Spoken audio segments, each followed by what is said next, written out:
Hey, I'm Joel Wilson. I'm going to lead you through our decisions on getting the KOP chassis and what we're going to use it for, and potentially, if you have more time, which you will, we're the Robot in 3 Days team here in Fargo, the Greenhorns. So you guys will have 6 weeks, we had 3 days, so a couple of these decisions were trade-offs based on time. One such decision was to use the wheels that came with the KOP chassis.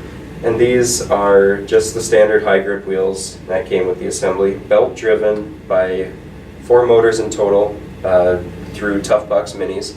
What we would recommend if we had more time and we could space these out a little bit further and put in pneumatic wheels for this game. I think that'll be a huge help for getting onto the second level of the hab and even the third level.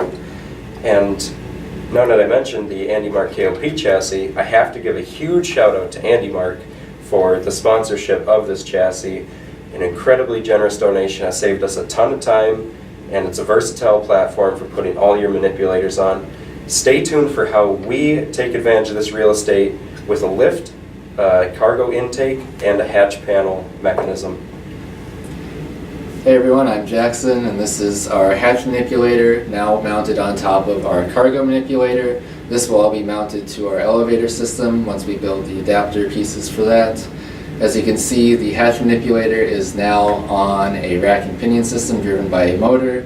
This allows us to actuate the end of the manipulator out beyond the front of the wheels and the bumper, and it is on an active system as opposed to a passive one, so that we can retract it in to go on defense.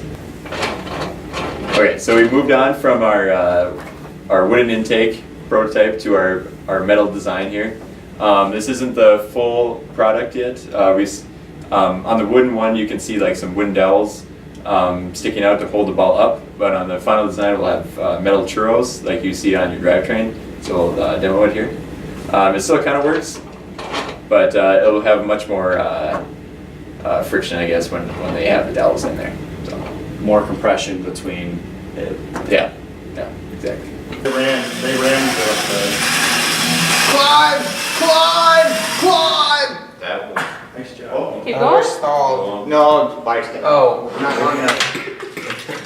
I thought we were stalled and was No, it's still running. Wait. It's neutral. There you go. Hey, no, it's okay.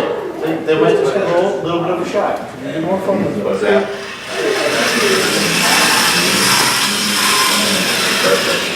That's what we need. Forward. Get those wheels up there first. Hello, I'm Jason, I'm Sydney. and we're going to talk to you today the reasons to have a clean electrical system. So first off, when you have a clean electrical system, it allows you to put everything together in a very clean and concise manner, helping you to avoid lots of small issues when you're putting the system together. Second off, it allows you to have very clean diagnostic tools. You can very clearly see all the status lights on the sparks and all the other systems. It also allows you to follow wires and very clearly determine significant errors. For example, if one of the sparks is not working, you can trace back the power, and you can also trace back very easily the connection back to the wheel.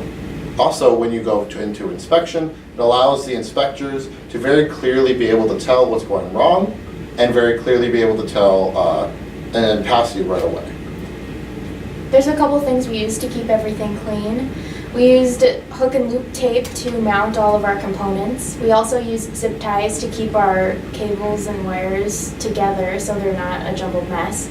And we also used zip tie mounts to hold the wires down onto our board.